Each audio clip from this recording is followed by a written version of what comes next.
Good morning, everyone. How you doing? Or afternoon or evening, depending on where you are in the world. My name is Chris MacBain. I'm an industry process consultant here with Dassault. You may have been expecting to see the cheery face of Mike Buckley. He is actually out in the field today and asked me to fill in for him, and I'm more than happy to do so. I'm so excited to be here. Our guest today is Craig Serkanic. He and I go way back. Hi, Craig. How you doing, buddy? Good, good. How are you, Chris? Good. I'm so happy. I'm happy to be here. I'm happy to be talking to you. For those of you out there, Craig is an expert at post processors. Him and I go back. How long has it been, Craig? Probably over 20 years, probably. It's over pretty 20. Close, yeah. right? So Yeah. I wanted Craig on because out of all the things we do in camp, right, making pockets, slots, 5-axis, mill turn simultaneous, the one thing all of those have in common is the post processor, right? And it's something that we all know, and it's just kind of sometimes annoying, and I have to do this. So what I wanted to do is kind of start the conversation with Craig and with everybody on the line here about post processors. I wanted to talk about what they are, good ones, bad ones, all kinds of things, and kind of get your feedback. So throughout this, I'm going to be asking to put stuff in the chat.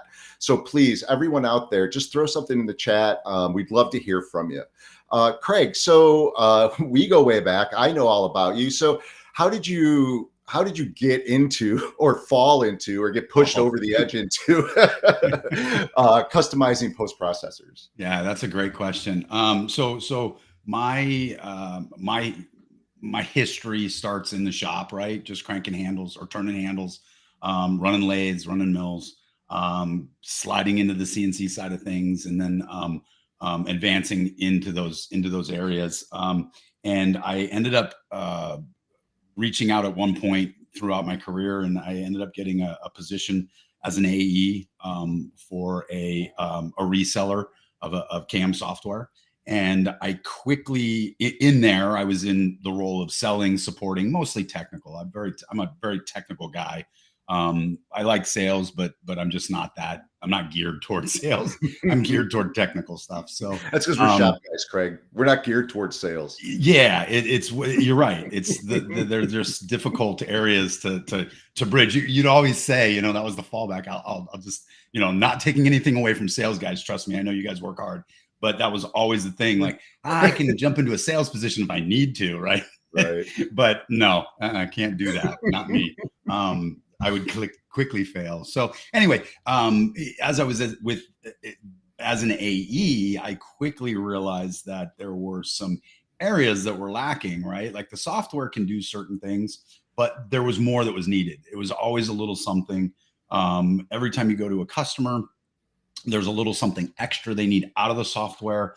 Just doesn't quite do this or doesn't quite do that, or just doesn't function. And so that area quickly became evident that there was a need. So what had happened was I kind of, in amongst the time of me doing technical support and training and a little bit of selling, I started picking up the posts and dealing with that. And that's pretty much how I fell into it. Just kind of trying to get things going.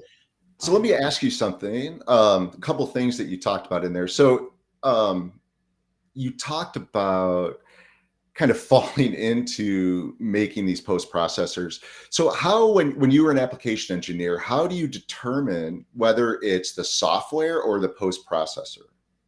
Yeah, that's a good question. I imagine that a lot of people I've seen in the field, right? Salespeople, depending on what's more beneficial for them, blame the post or blame the software. Oh, the software just can't do that, right? So how do you determine as an application engineer which one it is? Right. So first of all, it's always the post. Always, like hands down, always the post. You will never get away from it. The post writer is always to blame. But once you run into an issue, what that issue may be depends upon, who's sending it in, right? A lot of times I got to know that my customers quite well. I would reach out and talk to them and pick up the phone rather than email. Not saying that you can't get things done via email, but it was just easier to talk because there's always stuff that gets lost within an email. So I would always, that was my thing, is I would always pick up and call and try and understand where that customer is coming from, because my position is totally different than the customer's position. So once I kind of understand what they're after and what they're looking for, then you can evaluate whether or not the software is to blame, if you will, or something's lacking there, or it's actually something to do with the post. So there's a lot kind of, that's a very tricky question. And there's a lot of tricky questions here, right? There's a couple ways you can go. And maybe that's why the post side of things is one of those areas where people just kind of stay away or push away. So let me ask you about that too. So we talk about that post area and people staying away. We never had a custom post in the shops that I worked at, right? We were hand coding, and we'll talk about that. We'll talk about that in a second. You know what? Actually, before we get on that, people on this, put a +1 in the chat if you're actually editing by hand the posts as you do it. Because I'm just really curious, because when I was in the shop, custom posts were, that was the unicorn. Like, you worked in a great shop if you had a custom post, right? Yeah. And one of the reasons when I asked my boss, as everything, it's money, right? So why are posts so expensive?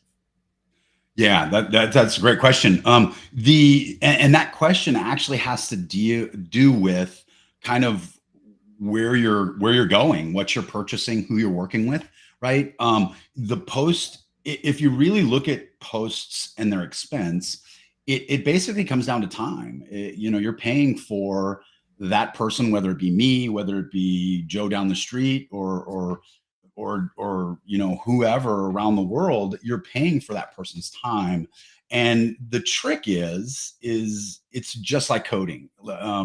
If you've ever been around coding or kind of dug into coding a little bit, you quickly realize that there's bugs within the code, and you have to find those, and those can take time. I've been around where where guys have explained something to me, and I took it in as such, thinking I understood it completely. And then I get into it, and I'm into it about, a half a day, and I'm like, I'm just not seeing it. I don't get it. And I realized that wasn't exactly what he was talking about. And it led me down a different path. So, you kind of you're paying for that guy's time, and to put a time or a monetary value on that, it's very difficult. It's very difficult for the company, and it's very difficult for the guy who's writing the post, right? So that's really all it is. Like, everybody goes, oh, I want it for free, I should get it for free. And to some degree, there's stuff that's built in for free, right? The companies that are selling posts and CAM systems try to build and pad a little bit and make that go.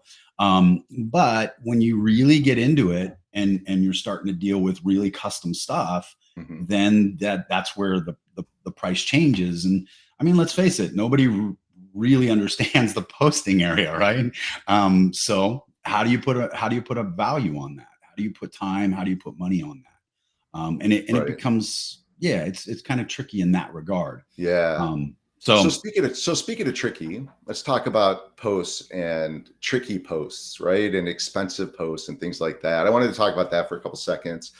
So obviously, there are more complex machines than, every machine doesn't take the same post, although the Cartesian coordinate system doesn't change, right? Mm-hmm. And it has to do with how it digests those, right? So that being said, there are definitely more complex post processors, right? So one thing I wanted to do is I wanted to just explain a little about what a post processor is, because a lot of people have questions like, what exactly is a post processor? So let me give you my take, Craig, and then correct me if I'm wrong, and then give me your take, because I've heard this a couple times. Sure. So what I feel, or the way that a post processor works, is it's like a driver or for a printer, right? So you have a CNC machine, and think of your CNC machine as your handy dandy little printer that's on your desk, right? Well, when you hit print on your computer, right, your computer has to take that little image or cartoon on your screen and push it, and then do it in a language that the printer will understand. And that's how you get a nice little document printed out. So that's what a post processor is. And just like each printer needs its own driver, each CNC machine needs its own post processor. So Craig, would you say that I heard that years ago? I mean, would you say that that's a good description? Yeah. And what would No. be your description of it? Yeah. No. I like that description. Actually, that's a very good layman terms way of explaining that. Right. You know, the post processors obviously take, you know, the items that are coming from the CAM system and put it to the machine, right? Put it to a language that the machine can understand. And as you stated, that machine language is different, right? The structure is different. You have many variations on that. And so you have to match that up. Positioning of certain G code is mandatory in certain situations, and you've got to do that for each and every control that you're working with. So so there is that, you know, that customization that's always happening per control.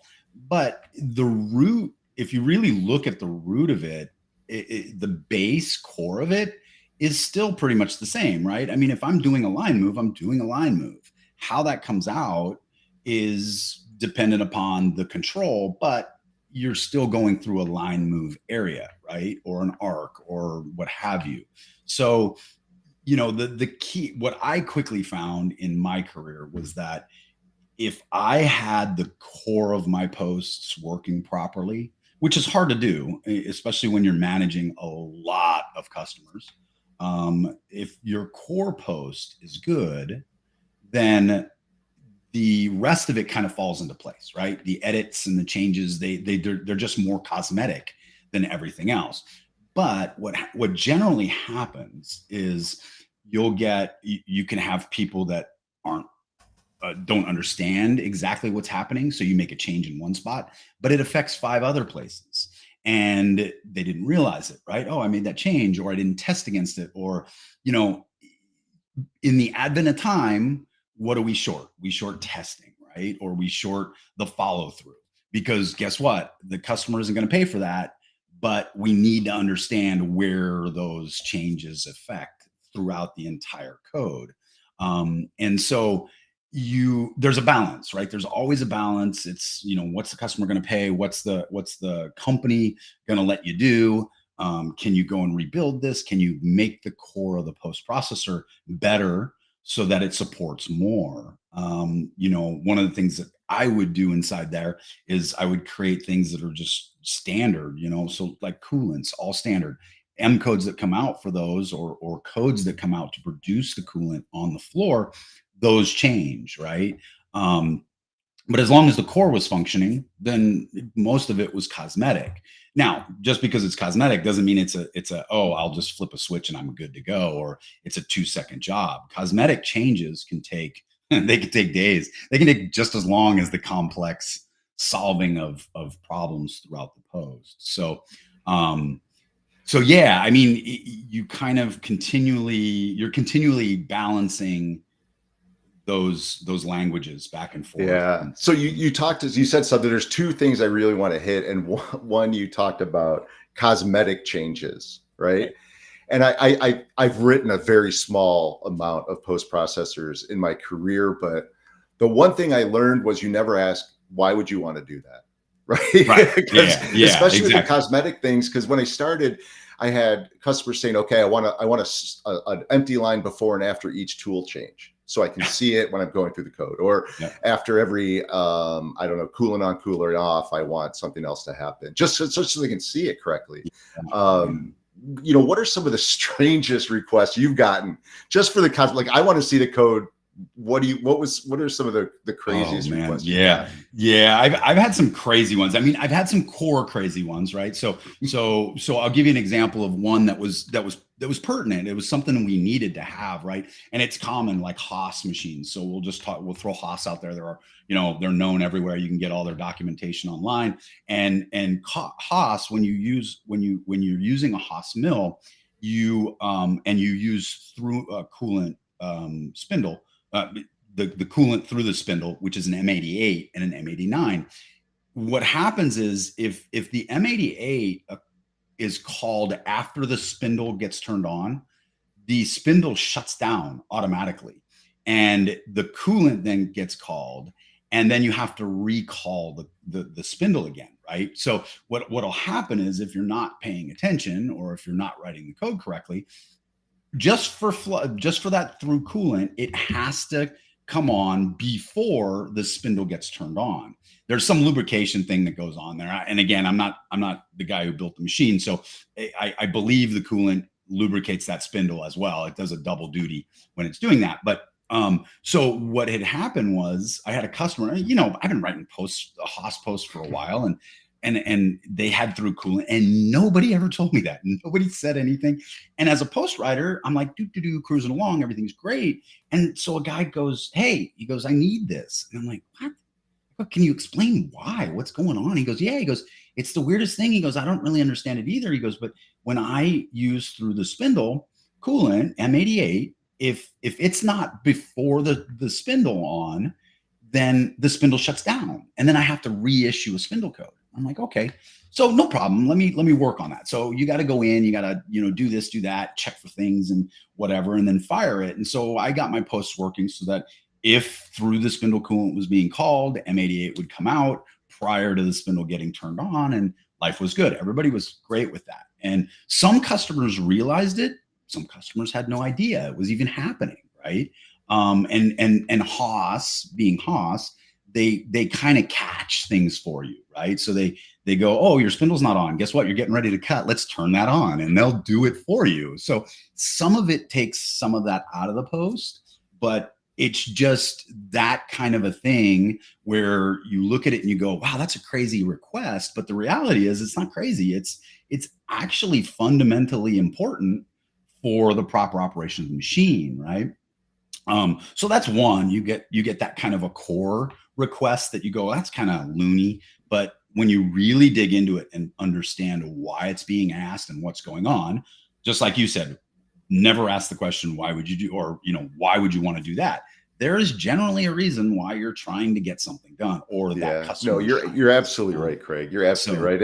And so there, I guess the thing there is, like, there's no dumb requests, right? There's a reason people are asking. Absolutely. And this is an amazing lead in into the other thing that I was really thinking as you were talking. The overarching theme here is communication. Like, that's the key to getting a good post processor, right? Is to being able to communicate with whoever is writing your post processor, right? True. And we'll get to that in a second. Like, who writes these things? Like, how do I get one? Like, we'll get to that in a little bit. So communication.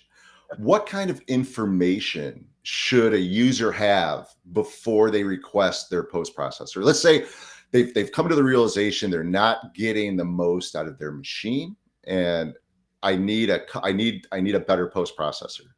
Right. What information should they have at hand as they reach out to their post writer, their reseller, their VAR, whatever it is?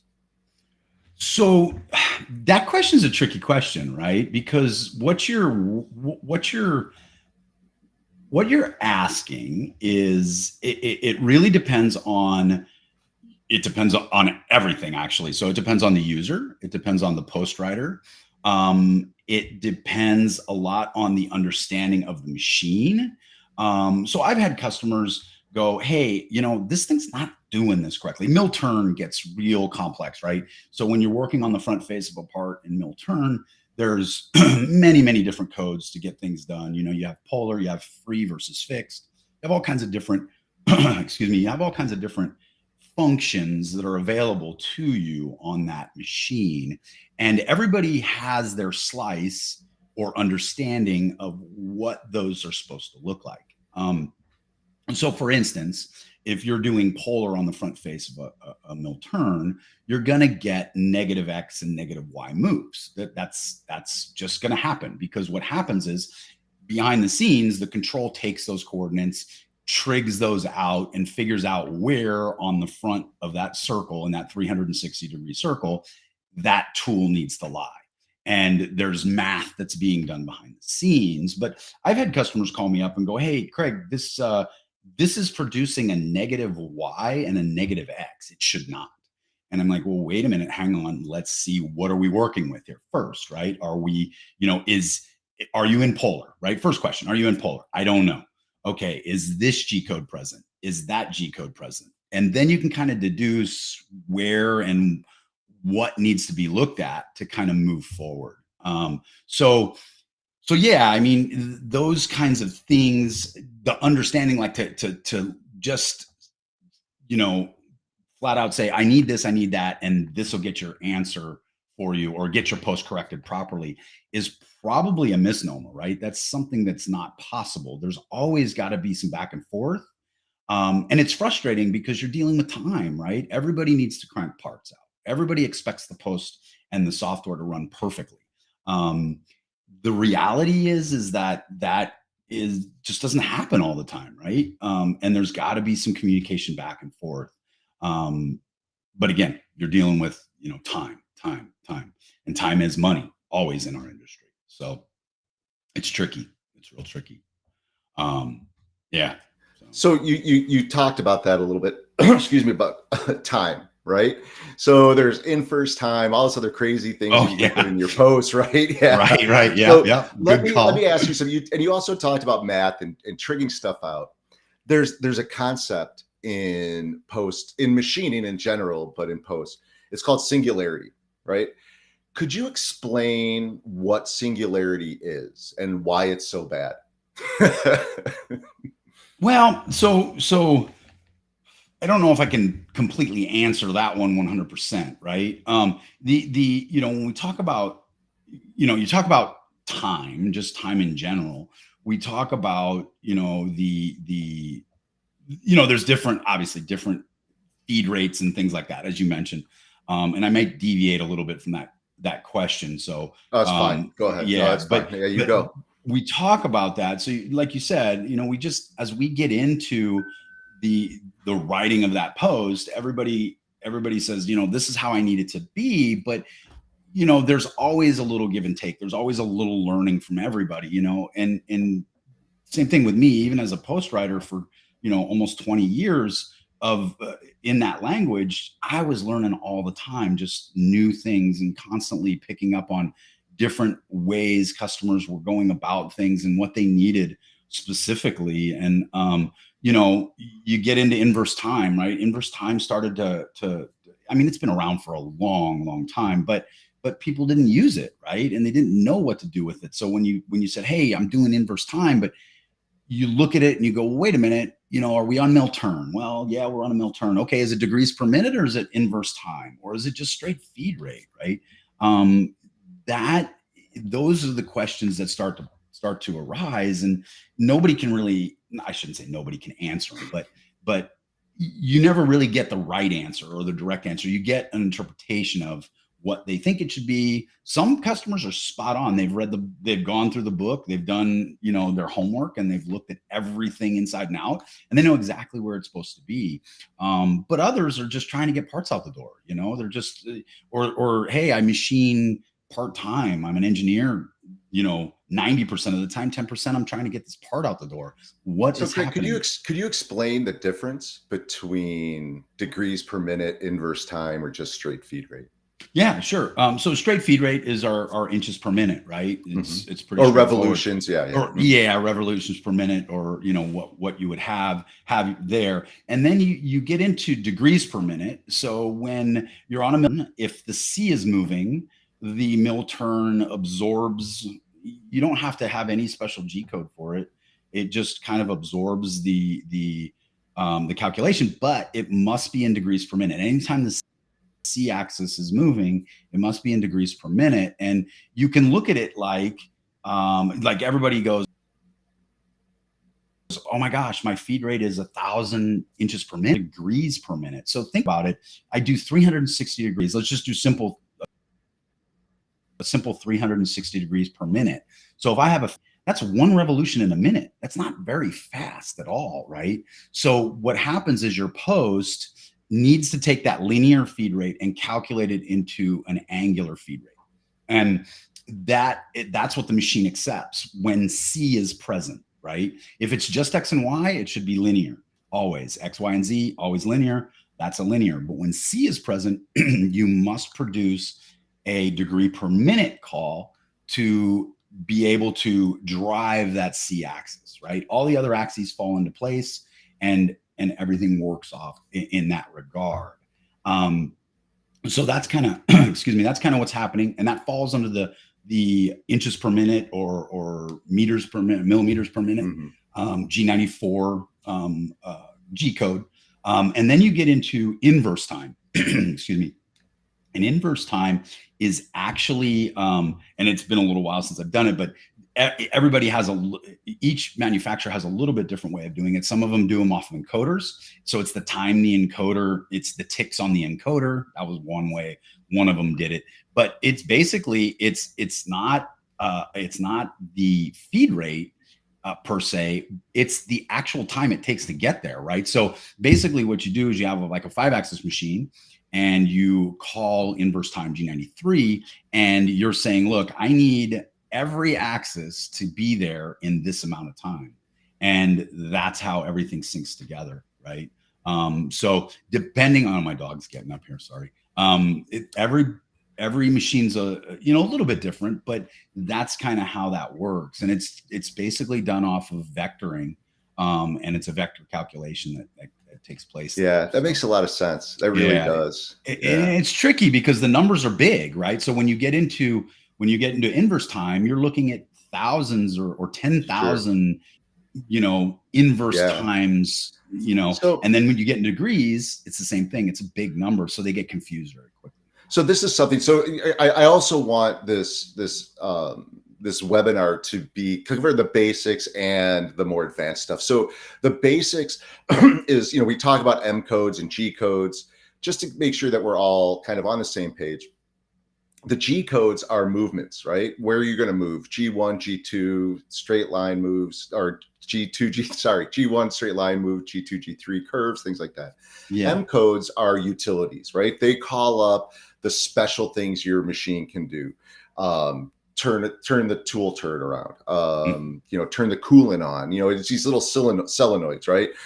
Start the pizza cooker on top of the machine, whatever it is. Those are the M codes that go into this. That's one of the things. The other thing I wanted to talk about a little bit too, is you just touched on it a little bit. And those of us that have been in the machining, we know this, but again, I just want to make sure that we're all on the same page. One of the reasons that you use degrees per minute and not inches per minute in turning is as you come down on a part, as it rotates, if you do inches per minute, you're really going to increase the spindle speed of that lathe. If you do degrees per minute, that rotational time is going to be the same no matter what the diameter you're turning is. So that's a really important point too. There's a little misconception there. So, please. Yeah. Go. That's okay. I think you're thinking of surface footage per minute, SFM versus RPM. And that's actually different in turning. So the degrees per minute and the inches per minute, we're talking about milling and the actual movement of the tool, like an end mill across a certain space. And I think what you're referring to is the surface footage, where you call up, let's just say it's 400 surface feet per minute. And what happens is and you say, okay, I'm moving my tool at, 2000 inches a minute, right? Whatever. And what happens is when you go from a large diameter down to a small diameter, your RPM consistently increases and increases and increases, keeping an even chip load as you get to the center, right? And that is surface foot. And again, I could be wrong here, but that's surface foot. Where degrees per minute is different. You're dealing with, like I said, linear versus angular, and that. So basically, anytime and this is in milling, you'd never use degrees per minute in turning. It's only in milling, right? So in milling, we're moving X, Y, and Z, for instance, or we're moving X and Y or X and Z. That's all linear, inches per minute or degrees per minute, right? So degrees per minute is that thousandths or the chip load. With that, wait, hang on, I'm getting confused. Sorry. So that's my fault, Craig. I confused you because you're absolutely right. We were talking. I was referring to surface feet per minute, right? Because the surface feet that go around that right? Right. It That decreases as loading. the diameter decreases. So you're absolutely right. Thank you Yeah, the for that, Craig. RPM Yeah. increases. Yeah, yeah. Yeah. So, Thank you so so much. kind of, yeah, you take those two out. You know, like those still work the same. You know, degrees per or surface foot versus RPM. Those work the same. G95, which is kind of standard. Again, if you have a different machine, you could be a little different. But G95, G96, G97, those are kind of not 95, 97, 96 RPM versus surface footage. And then degrees per minute stays in the 94, which is your feed rate, but you're actually calculating, you know, the degrees per minute that you would rotate around. So yeah, it's a little different. It doesn't necessarily keep the chip load the same as you get closer, right? It's just a Yeah, no, linear movement that converter. absolutely makes sense. Yeah, thank you. Yeah. Thanks for that No, explanation. it's, you know, So, it's interesting that you even, you know, mention that. That yeah. happens just like that. That happens a lot. And like I said, I can confuse myself. Like, I go, Uh-huh. okay, wait a minute. We're talking Right. about all kinds of different things here. And of Right. course, as a post writer, you always want to be right. You always want Mhm. to drive in the right direction. You know, again, we're talking about time. We're talking about money. We're talking about getting parts out the door. As I slouch down, back up again. Sorry. So we're always talking about that, right? And it's important. And generally, the person that is trying to get their post corrected, they're in the same boat. They're like, I Yeah. don't know why this is not working. I need your No. help. I'm reaching out to you. You know, So that's a really good point too, is, you know, anybody on the line that's watching us or even watching us and recording, you know, we don't expect you to be the expert on your machine, right? We're not expecting you to say, well, I don't know what I need, right? I can't call up my post writer because I'm not, all I know is that the machine's not doing XYZ. I don't even know it's supposed to. I'm not sure. Reach out and talk to the post writer. They'll let you know. They see this stuff every day. They know your machine, maybe not the exact model, but they know the manufacturer and they know what your machine's supposed to do. So it's really important, if you think you're not getting the most out of your machine, to call, reach out, communicate. That's a big thing with your post writer. So we're talking, you really educated me. Thank you on that, Craig. And let's talk about learning for a second. So I get a new machine. We talk about people getting new machines and not knowing. I get a brand new machine. And when I mean new, it's not an Akuma, it's not a Haas, it's not one of the big ones, right? It's something that somebody made in their garage. I bought it off of, I don't know, Temu or something. I don't know. I get it in the mail. How do you learn what code it's using? Or even if, let's say, we'll use, say, an Akuma comes out. Akuma is pretty advanced G code. Sure. A new Akuma comes out. How do you find out how that code is supposed to look? Yeah, that's a good question. So you have two categories of code, right? You have conversational code, and then you have ISO G and M code, and those two things need to be determined first off, right? Generally speaking, conversational code is code that is written basically standing in front of the machine. You're typing in, hey, I need a pocket, I need to go this deep, and then it kind of produces some code from human language into G code, and it makes the machine run. That code generally can't be edited. There are instances where you can write conversational code coming out of your CAM system, but it's few and far between. It's not the de facto, if you will, and for a couple reasons. One being that language is not written down anywhere. Like I've had customers come to me and go, I need this in conversational, and we would reach out to the manufacturer and we're like, hey, we're talking to the main guy and we're like, we need this. And they're like, we don't have anything like that, like any documentation on how this is done. And you're stuck. At that point, you're literally just stuck. You cannot determine what, you know, some funky word translates to G code, you know, or what that looks like in G code. You have no idea. So conversational is generally not one of the languages that you're going to be getting from a CAM system. Not to say you can't do it. It's just not general. It doesn't happen often. Then you go to the ISO stuff, right? So once you determine, you know, whether you're conversational or ISO, and generally 99% of the time you're ISO, you then need to dig into the manual, right? There's just no way around it. Like I can't tell you how many manuals I've read or how many manuals I even have, because you're constantly learning, you're constantly going through this stuff and over and over and over again. And you know, you read one manual and on one machine, X does this, or maybe X is probably not a good letter to use, but let's call it, Q. Q does this, but on this machine, Q does something completely different. And, you've got to keep those separated and segregated from one another, if you will. Sure. So again, that's kind of where you get into the core of your post. Back to the beginning, does the core of your post function properly? If the core functions properly, we're dealing with cosmetics at that point, right? So cosmetics is a little easier to handle. You can kind of get those done pretty quickly depending on what's going on. But if the core is not functioning, or it needs to function differently, in the scenario that I used earlier with through spindle coolant, right, on a Haas, where that had to come before the spindle on call, that's a function that's not cosmetic. That's core. You have to change some logic inside the post so that it does things differently, and gets the result that you're looking for. So that's more core. So most of the time, new machines coming out base their, and again, and this is very general, it's not something to go to your machine salesman and go, hey, Craig said this.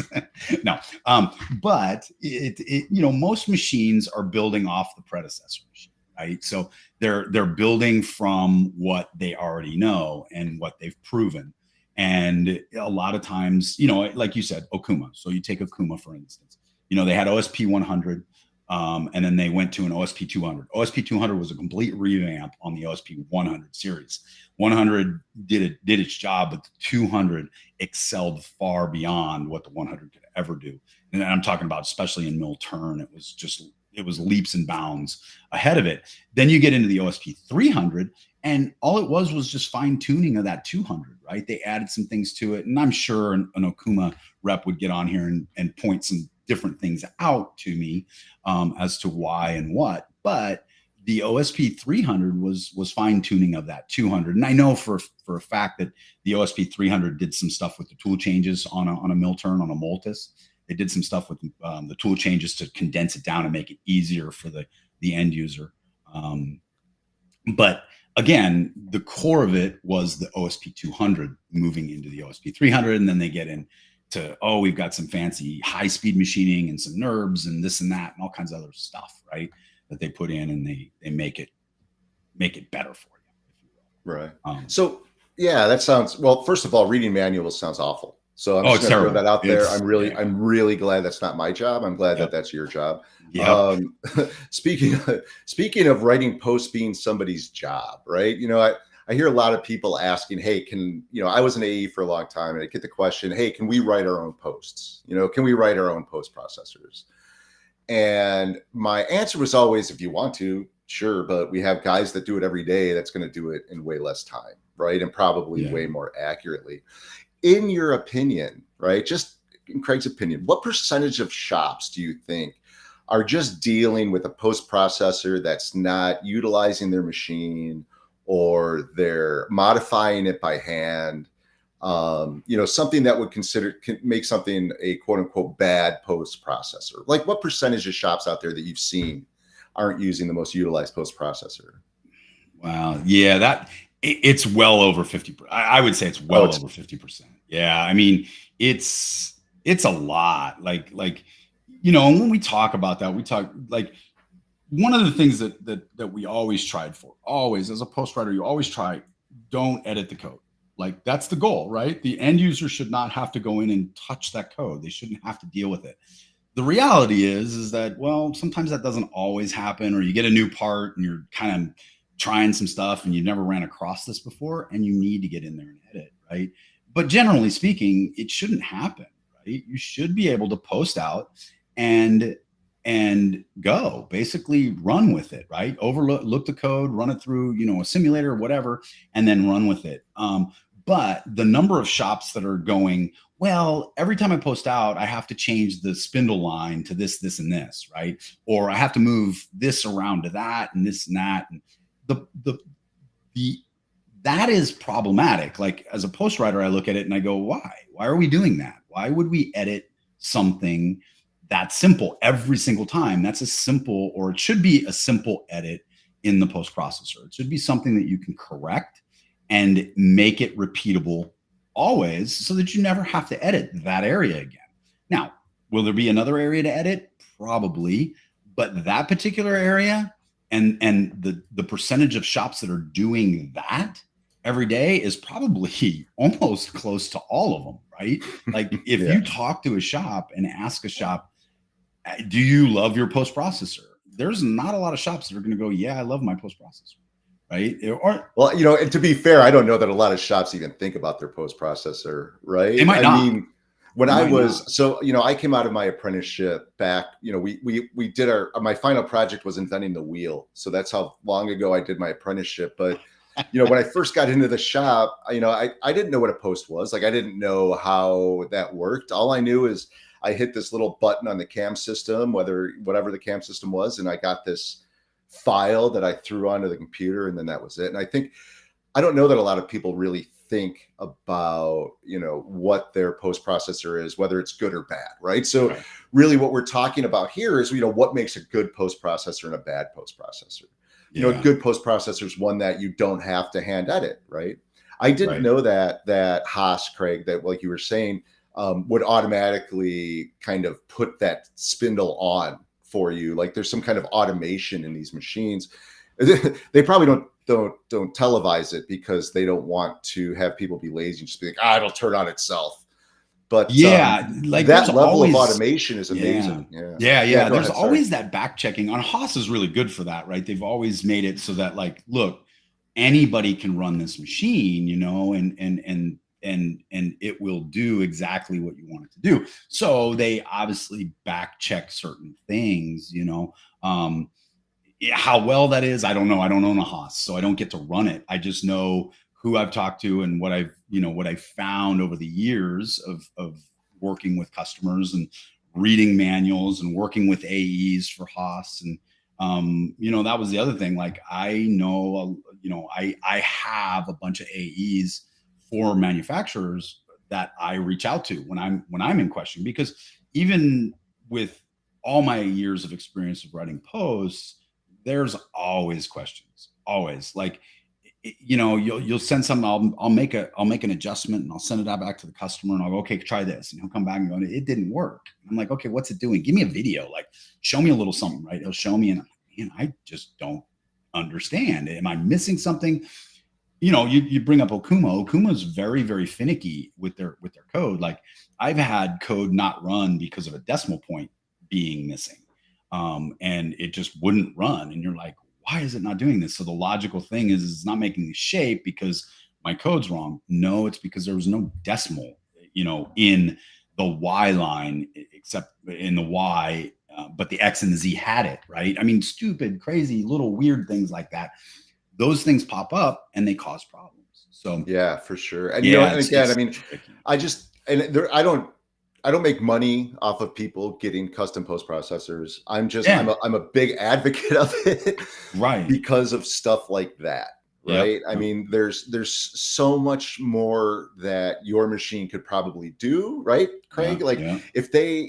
If someone out there has, we talk about Akumas or whatever, name it. It could be a DMG, I don't know, is DMG Mori still around? DMG Mori, no, right? Maybe one of those. Or DN. DN machines are amazing. DN machines are awesome. So it could be even a DN machine.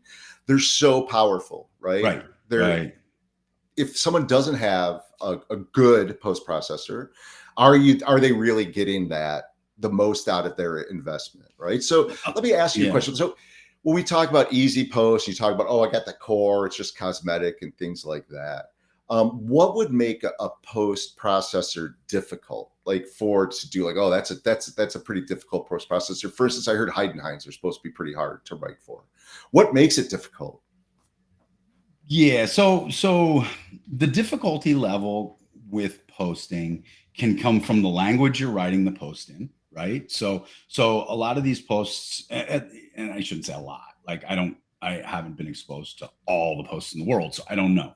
But the environment I worked in was a very archaic environment, and that environment had its own restrictions, right? You couldn't do certain things, and you had to abide by the laws within that language.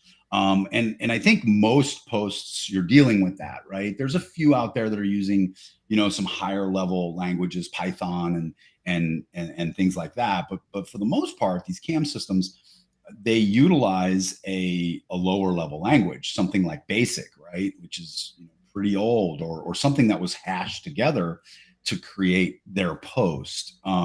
And so, when you talk about the difficulty level when you get in there and what's complex, I mean, I always think of, I had a customer out here, and they're a big customer, and they had some very, very big machines. They had a lot of vertical lathes and so on and so forth. And I had one customer, they were getting a new machine in, and it was a Pietro Carnegie, and he needed coolants, lots of coolants, right? He calls me up one day and he goes, "Craig, I need coolants." He goes, "I need this, that, and that." And I don't remember the specifics. I just remember he goes, "They have 10 different pressure settings." And I'm like, "What?" I go, 10 different pressure settings. He goes, "Yes. And I need all of them."